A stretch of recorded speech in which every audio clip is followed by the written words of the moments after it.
Saudara-saudari sekalian yang terkasih dan dikasihi oleh Tuhan. Injil Markus yang kita dengar pagi ini menulis seluruh kegiatan Yesus dengan amat detail, baik tentang waktu maupun tentang tempat. Pagi-pagi buta, waktu hari masih pagi, siang, malam, dan seterusnya.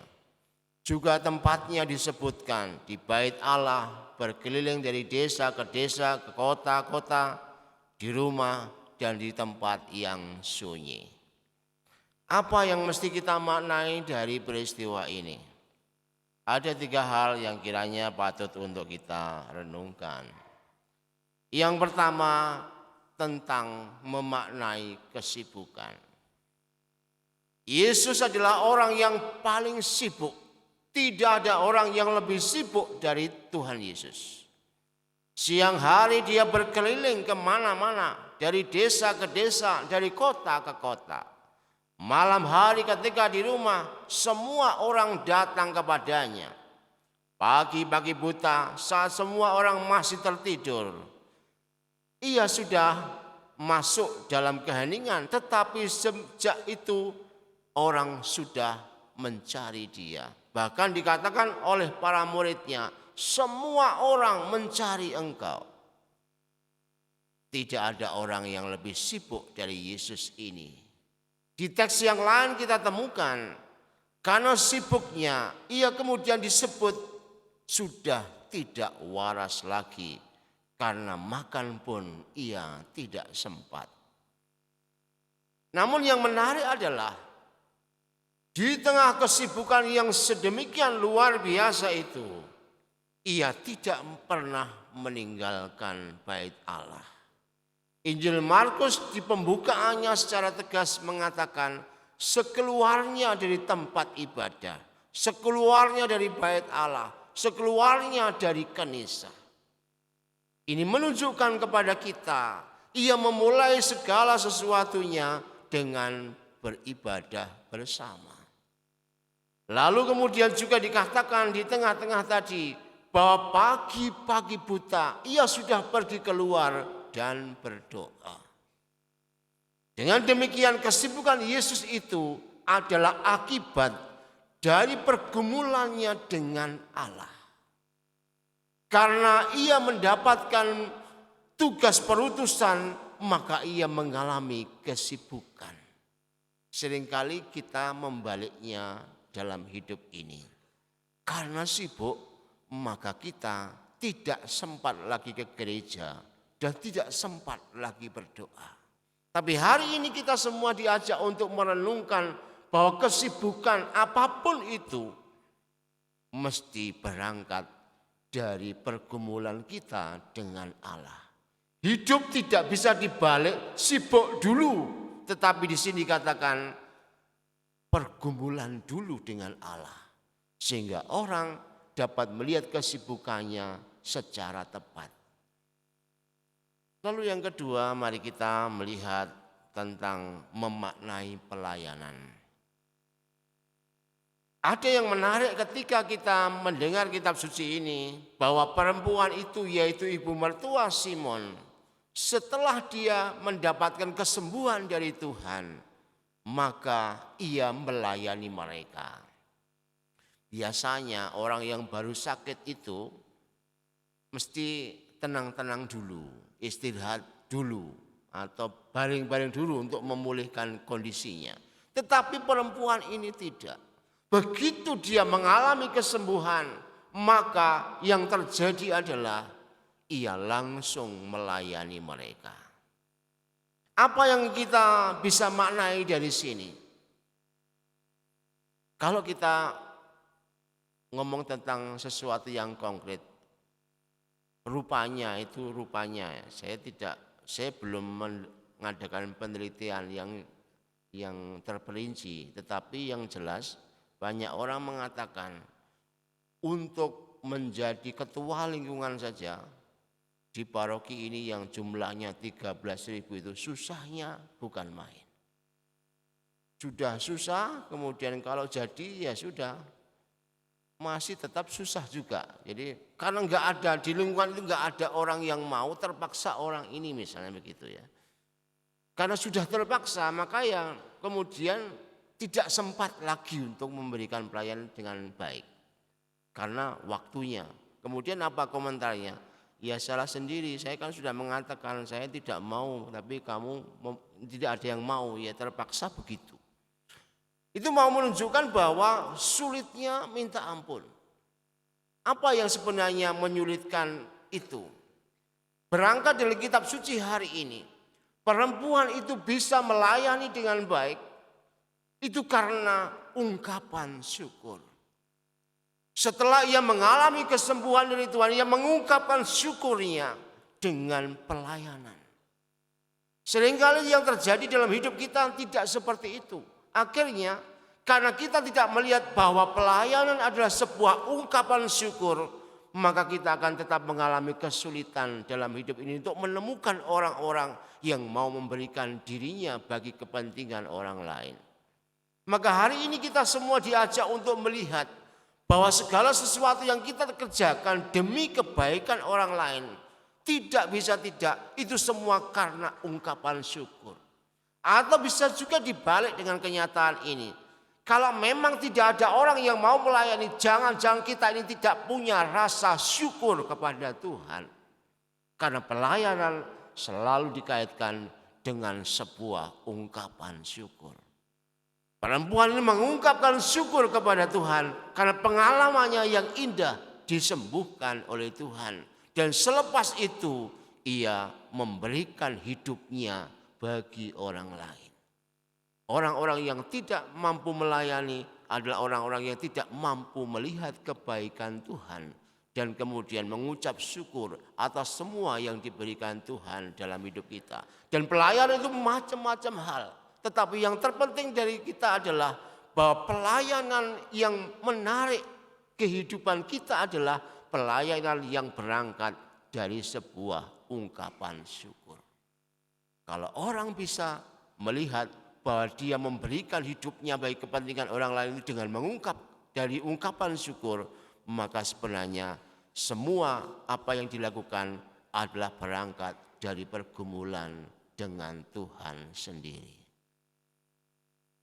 Yang ketiga, mari kita memaknai tentang ketenaran. Di dalam bacaan yang kedua disebutkan oleh Paulus. Saudara-saudara, memberitakan Injil bukanlah suatu alasan bagiku untuk memegahkan diri. Ada satu fenomena yang menarik bahwa seringkali hal-hal yang kecil itu disebut pelayanan. Misalnya saya sudah melayani kok, membagi kertas itu sudah melayani. Saya pokoknya menjadi organis itu melayani dan seterusnya. Akhirnya yang terjadi adalah karena sudah berada di hal yang itu, maka orang kemudian menjadi tergoda untuk bermegah diri. Yang kemudian terjadi adalah karena sudah melayani, akhirnya ini loh aku sudah melayani. Terus terang saja saya ini anti orang yang seragam. Jadi kalau ada orang yang pakai seragam itu saya paling enggak tertarik. Kenapa? Biasanya kalau sudah pakai seragam itu gayanya sudah beda. Kor itu kalau sudah pakai seragam keluar, oh ini loh tadi aku yang kor gitu ya. Sambil bawa map itu seragam, mapnya seragam juga, semua seragam itu biasanya orang yang suaranya jelek pun itu kalau sudah pakai seragam merasa yang paling bagus suaranya di gereja itu. Kenapa? Yang penting seragamnya, tadi ukurnya bagus ya seragamnya itu. Semua ketika diseragami orang yang lalu aja sudah mulai gaya. Karena apa? Karena seragam. Nah, apa yang ada di balik itu? Ketika sudah mulai gaya, yang terjadi adalah ini loh aku sudah melayani. Padahal pelayanan itu adalah sesuatu yang tadi adalah ungkapan syukur. Sehingga Yesus tadi Mengapa ada kejutan dalam Injil hari ini? Ketika semua orang mencari Yesus, Yesus kemudian mari kita pergi ke tempat lain. Karena di sana juga ada yang perlu diselesaikan. Kalau demikian berarti bahwa dalam hidup ini, orang yang telah menggumuli hidupnya, seperti Yesus yang menggumuli hidupnya berangkat dari pergumulan akan Allah, kemudian seluruh hidupnya energinya itu karena dia berbelas kasih kepada setiap orang, maka kemudian ia tidak mencari apapun selain keselamatan bagi banyak orang.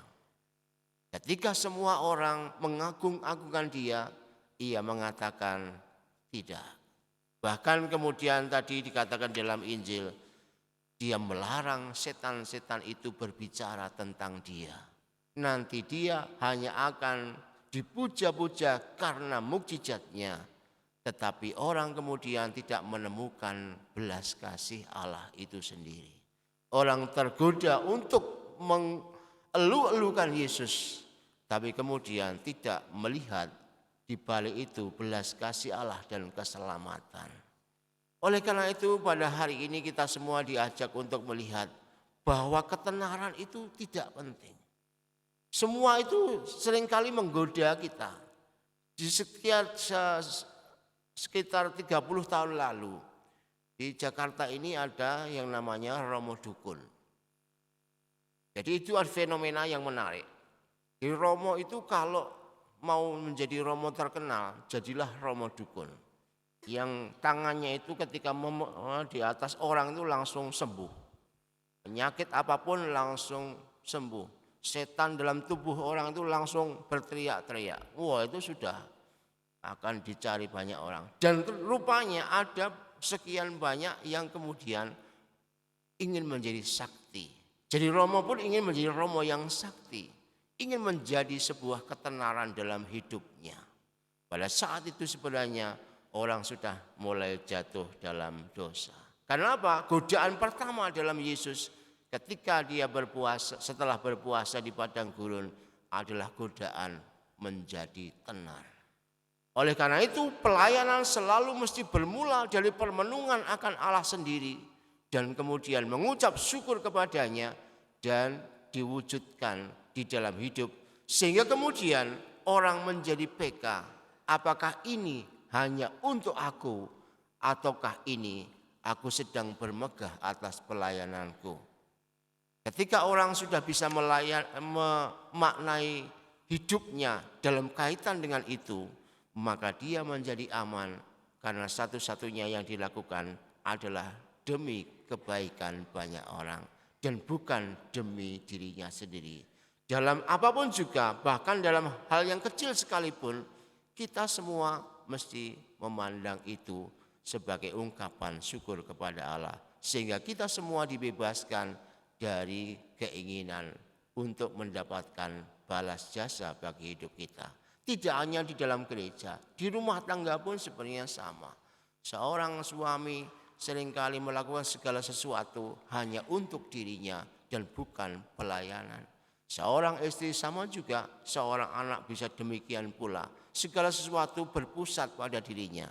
Padahal ketika dia bergumul dengan Allah, segala sesuatu adalah untuk keselamatan sesama. Semoga apa yang kita lakukan ini adalah semua berangkat dari pergumulan itu. Sehingga kita dihindarkan dari keinginan untuk menjadi tenar, untuk berpusat pada diri sendiri. Sebagaimana Yesus hari ini, yang ketika semua orang mencari dia kemudian justru diingatkan untuk tugas pelayanannya, yaitu memberikan hidup bagi semua orang dan semakin banyak orang. Semoga dengan sabda Tuhan hari ini kita bisa memaknai tentang kesibukan, kita juga bisa memaknai tentang pelayanan, dan kita juga bisa menghindari diri dari keinginan untuk dipuji. Tuhan memberkati.